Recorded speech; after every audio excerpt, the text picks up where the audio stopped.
नमस्कार मित्रों, मैं अली मोहम्मद अली ग्रेविटी चैनल में आपका हार्दिक स्वागत करता हूं। आज हम पढ़ेंगे मित्रों संज्ञा। ये संज्ञा क्या है और हिंदी वर्णमाला में क्यों आई। तो मित्रों, ये संज्ञा हम कह सकते हैं नाम है। संज्ञा आई नाम के लिए।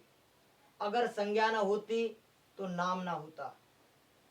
मित्रों, जिस किसी भी चीज जो हमें दिखाई दे रही है उसका नाम निर्धारण करने के लिए संज्ञा का प्रयोग किया जाता है। किसी भी चीज का हो। अब देखो, संज्ञा कहते किसे हैं? संज्ञा कहते किसे हैं? किसी व्यक्ति, वस्तु तथा स्थान के नाम को संज्ञा कहते हैं। किसी व्यक्ति, वस्तु तथा स्थान के नाम को संज्ञा कहते हैं। मित्रों, यहाँ तक क्लियर हुआ। अब देखते हैं कि संज्ञा कितने प्रकार की होती है। तो आपने दो ही तरीके पढ़े होंगे, 3 और 5, लेकिन आपका डाउट क्लियर नहीं हो रहा है तो आज हो जाएगा। मित्रों, अगर आपसे पूछ लिया जाए कि संज्ञा व्युत्पत्ति के आधार पर कितने प्रकार की होती है तो मित्रों आंसर आएगा 3। तो पहली हेडिंग डालकर लिख लो, संज्ञा व्युत्पत्ति के आधार पर, व्युत्पत्ति के आधार पर, या व्युत्पत्ति की दृष्टि से आधार पर संज्ञा 3 प्रकार की होती है। मित्रों, कितने प्रकार की होती है संज्ञा? 3 प्रकार की होती है। प्रकार की होती है। यहां तक क्लियर हुआ। संज्ञा व्युत्पत्ति के आधार पर 3 प्रकार की होती है। अगर आपसे पूछ लिया जाए कि कौन कौन सी हैं तो नंबर 1 आती है व्यक्तिवाचक संज्ञा। व्यक्तिवाचक संज्ञा। मित्रों, ये व्यक्तिवाचक संज्ञा कहते किसे हैं? इसकी परिभाषा लिख लेना। देखो, वे संज्ञा शब्द जिनसे किसी व्यक्ति, वस्तु तथा स्थान के एक होने का बोध होता है उसे हम व्यक्तिवाचक संज्ञा कहते हैं। दोबारा परिभाषा सुन लो। किसी व्यक्ति, वस्तु तथा स्थान के जिन शब्दों से एक होने का बोध होता है उसे हम व्यक्तिवाचक संज्ञा कहते हैं। जैसे इसके उदाहरण देख लीजिएगा। उदाहरण है राजीव। परिभाषा लिख ली होगी। अब इसको उदाहरण लिख रहा हूं। राजीव, राखी, और देखा जाए तो अलीगढ़,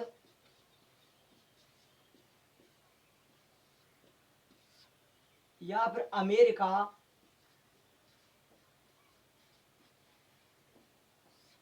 इतने ही उदाहरणों से क्लियर करा दी जाएगी आपको यह संज्ञा।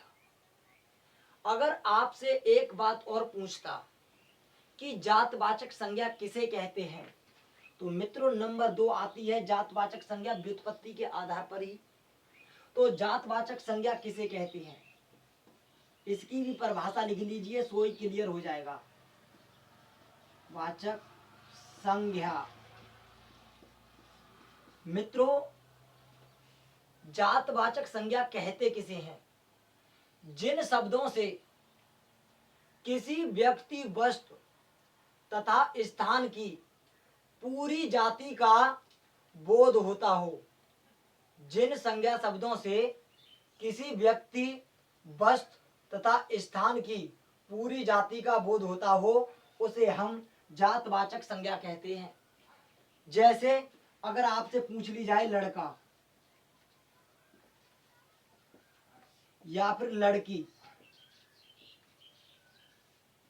या फिर शहर या फिर देश, यही क्लियर हो जाएगा। अगर आपसे पूछा जाए कि लड़का किस प्रकार की संज्ञा है तो मित्रों लड़कों की अनेक जाति है, बहुत सारे लड़के हैं, तो इसलिए लड़का जातवाचक में आएगा। अगर जाति में से किसी एक का नाम आ जाए, जैसे आया लड़का में से राजीव, तो राजीव क्या है? व्यक्तिवाचक संज्ञा है, क्योंकि ये जाति में से एक नाम आया है। जब भी जातियों में से एक नाम आएगा वो व्यक्तिवाचक संज्ञा होगा। नाम खुलकर आए तो व्यक्तिवाचक संज्ञा, और नाम खुलकर ना आए तो जातवाचक संज्ञा। जैसे लड़की है, लड़कियों की एक जाति होती है, उनमें से एक नाम आ गया, मान लो कि राखी, तो राखी नाम खुलकर आया है लड़कियों की जाति में से, तो इसमें कौन सी है?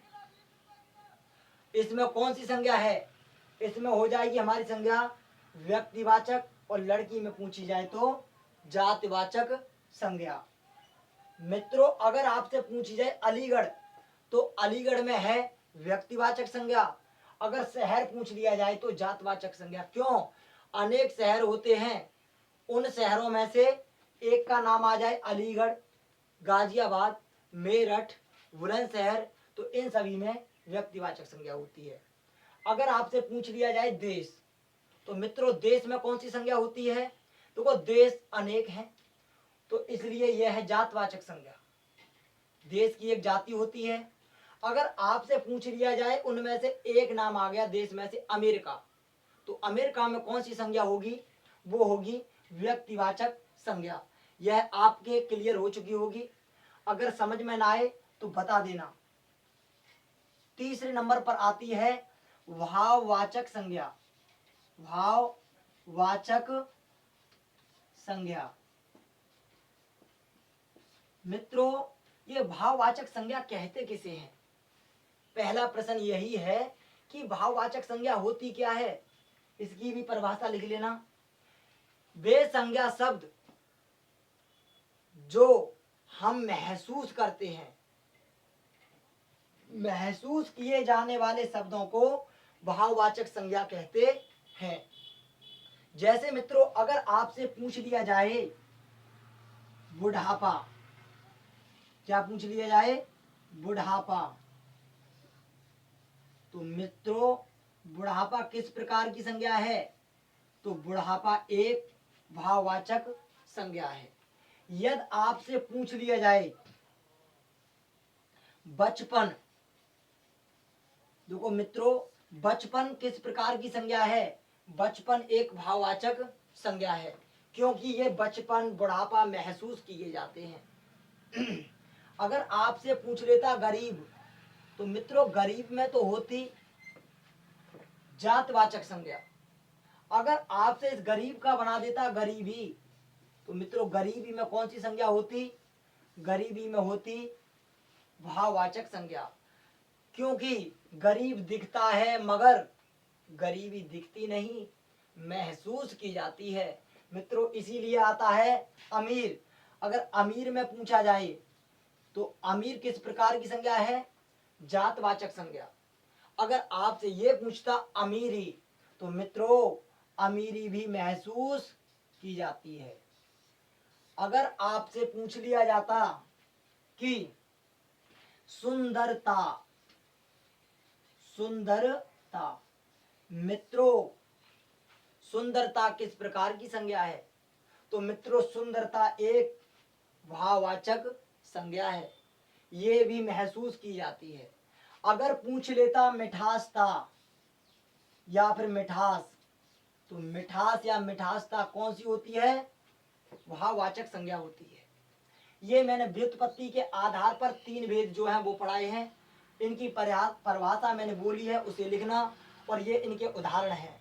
मित्रों यदि आपसे पूछ लिया जाए कि व्युत्पत्ति के आधार पर तो तीन थे, यहाँ तक तो सर क्लियर हो गए। अब देखेंगे कि अर्थ की दृष्टि से संज्ञा कितने प्रकार की होती है। तो मित्रों अर्थ की दृष्टि से देखा जाए, अर्थ की दृष्टि से तो लिख लेना, अर्थ की दृष्टि से संज्ञा 5 प्रकार की होती है। मित्रों कितने प्रकार की होती है? ये 5 प्रकार की हो जाती है। वो कैसे हो जाती है आज यही क्लियर करना है। जिसने कभी भी नहीं पढ़ा है उसके भी समझ में आएगी। तो वो संज्ञा 5 प्रकार की इस तरीके से हो जाती है। 3 तो ये होती हैं इस जातवाचक के दो भेद और निकल आते हैं। नंबर एक होता है समूहवाचक संज्ञा, समूहवाचक संज्ञा। और नंबर दो होता है मित्रों द्रव्यवाचक संज्ञा, द्रव्यवाचक संज्ञा। तो लिख लेना, अर्थ की दृष्टि से संज्ञा 5 प्रकार की होती है मित्रों। जातवाचक के दो भेद और जोड़ दिए जाते हैं, समूहवाचक और द्रव्यवाचक। अब हम समूहवाचक और द्रव्यवाचक को पढ़ते हैं।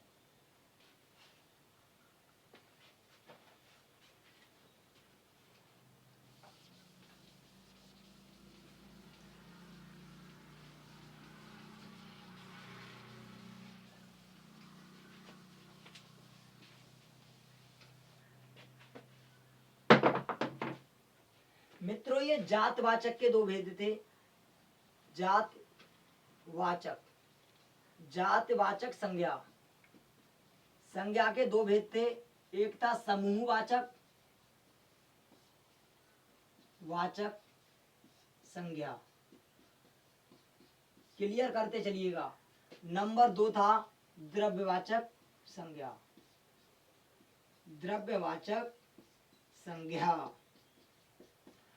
देखो मित्रों, मैंने अभी तुम्हें 3 पढ़ाए थे व्युत्पत्ति के आधार पर, व्यक्तिवाचक संज्ञा, जातवाचक संज्ञा और भाववाचक संज्ञा। वहां तक आपने क्लियर किया। अब देखते हैं कि जातवाचक के दो भेद अर्थ की दृष्टि से जोड़ दिए गए। एक तो होता है समूहवाचक और एक होता है द्रव्यवाचक। समूहवाचक किसे कहते हैं? वे संज्ञा शब्द जो समूह का बोध कराते हैं, वे संज्ञा शब्द जो समूह का बोध कराते हैं उसे हम समूहवाचक संज्ञा कहते हैं। परिभाषा लिख लेना। अब देखो, जैसे आ जाए सेना। मित्रों सेना की पता नहीं कितने व्यक्ति हैं, सेना की कुछ पता। और इसी तरीके से आ जाए टोली। अब देखो कहीं पर कोई टोली जा रही है तो उस टोली की भी नहीं पता कि कितने हैं। अगर आपसे पूछ लिया जाए परिवार, तो क्या पता है परिवार में कितने सदस्य हैं? परिवार, तो परिवार में भी हमारी समूहवाचक संज्ञा होगी। अगर मित्रों एक शब्द आता है पुलिस, अक्सर कर गलत हो जाता है, इस पुलिस में भी हमारी समूहवाचक संज्ञा होती है।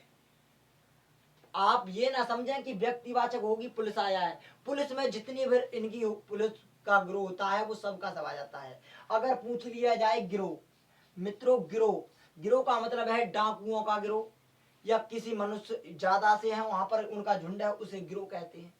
तो गिरोह में भी समूहवाचक संज्ञा होगी। आपको क्लियर होता जा रहा होगा कि ये समूह का बोध करा रहे हैं। जैसे कह दूं मैं बकरियों का झुंड, मधमक्खियों का छत्ता जिसमें झुंड होता है उनका भी, तो ये सभी हमारे समूहवाचक में आएंगे।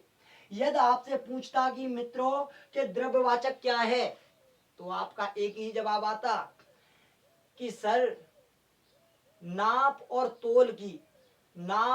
तोल, यानी जो चीज नापी और तोली जाए उसे हम द्रव्यवाचक में रखते हैं। तो कह देना नाप और तोल की चीजों को द्रव्यवाचक संज्ञा कहते हैं।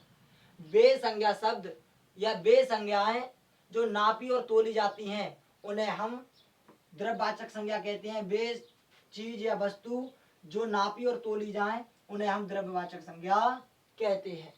जैसे अगर पूछ लिया जाए घी, देखो घी के लिए आप तोल सकते हैं, तो ये किस प्रकार की संज्ञा होगी मित्रों? द्रव्यवाचक होगी। अगर क्लियर ना हो रहा हो तो मुझे कमेंट में लिखकर बता देना, मैं और अच्छी तरीके से समझा दूंगा। घी द्रव्यवाचक संज्ञा है। इसी तरीके से आ जाए मित्रों तेल के लिए हम तोल भी सकते हैं और नाप भी सकते हैं, तो ये किस प्रकार की संज्ञा होगी मित्रों? तो ये हमारी संज्ञा होगी द्रव्यवाचक। अगर पूछ लिया जाए गेहूं, मित्रों अगर पूछा जाए आपसे गेहूं किस प्रकार की संज्ञा है, तो मित्रों आप गेहूं को तोल सकते हो। तो किस में आएंगे? द्रव्यवाचक में। मैं जो बता रहा हूं उनको पढ़ें, ना कि किताबी परिभाषाओं पर जाएं। अरे नापी और तोली जाए वो द्रव्यवाचक, समूह में आए वो समूहवाचक, व्यक्ति एक होता है एक का नाम आए तो व्यक्तिवाचक, अगर आपसे पूछा जाए जातिवाचक पूरी जाति आए वो जातिवाचक, भाववाचक जो महसूस की जाए। अब देखते चले घी तेल गेहूं सरसों मक्खन पनीर इत्यादि हैं, लिखते रहना घर पर बैठकर। जो तोली जाए वो इसमें लिख दो, जो समूह का बोध कराए वो इनमें लिख दो। समझ में आई? क्लियर होता जा रहा होगा मित्रों। आज हमारी संज्ञा यहीं पर समाप्त हो जाती है। अब सुन लेते हैं एक बार। देखो पहले पढ़ी हमने संज्ञा।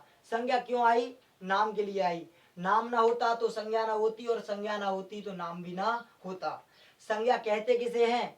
किसी व्यक्ति वस्तु तथा स्थान के नाम को संज्ञा कहते हैं। संज्ञा कितने प्रकार की होती है? तो नॉर्मली 5 प्रकार की होती है। अगर पूछ लिया जाए कि व्युत्पत्ति के आधार पर संज्ञा कितने प्रकार की होती है, तो संज्ञा 3 प्रकार की होती है। नंबर 1 व्यक्तिवाचक संज्ञा, नंबर 2 जातवाचक संज्ञा, नंबर 3 भाववाचक संज्ञा। मित्रों यदि आपसे अब पूछ लिया जाए कि व्यक्तिवाचक संज्ञा किसे कहते हैं? वे संज्ञा शब्द जो एक होने का बोध कराएं, एक होने का जो बोध कराते हैं उन्हें व्यक्तिवाचक संज्ञा। जैसे राजीव, राखी, मोहन और गाजियाबाद, चीन इत्यादि। इस तरीके से अगर आ जाए गंगा नदी तो व्यक्तिवाचक संज्ञा, अगर आता नदी तो जातवाचक संज्ञा हो जाएगा, क्योंकि नदी की पता नहीं कौन सी जाती है। नील नदी आएगा तो व्यक्तिवाचक, उसका नाम आए तो व्यक्तिवाचक और नाम ना आए तो जातिवाचक। जातवाचक पढ़ा दी मैंने तुम्हें, लड़का लड़की शहर गांव, इनमें अगर गांव का नाम आ जाए तो व्यक्तिवाचक संज्ञा, अगर गांव लिखी आए तो जातवाचक संज्ञा।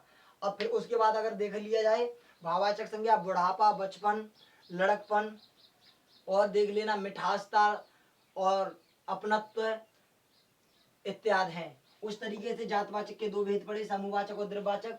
तो देखो समूहवाचक जो समूह का बोध कराए, द्रव्यवाचक जो नापतोल का बोध कराए। समूहवाचक किसे कहते हैं? सेना टोली परिवार पुलिस गिरोह झुंड, इन चीजों में। अगर घी तेल गेहूं सरसों ये द्रव्यवाचक के हैं। नमस्कार मित्रों, आज इतना ही। अब आपके लिए इसका कल प्रैक्टिस सेट मिल जाएगा।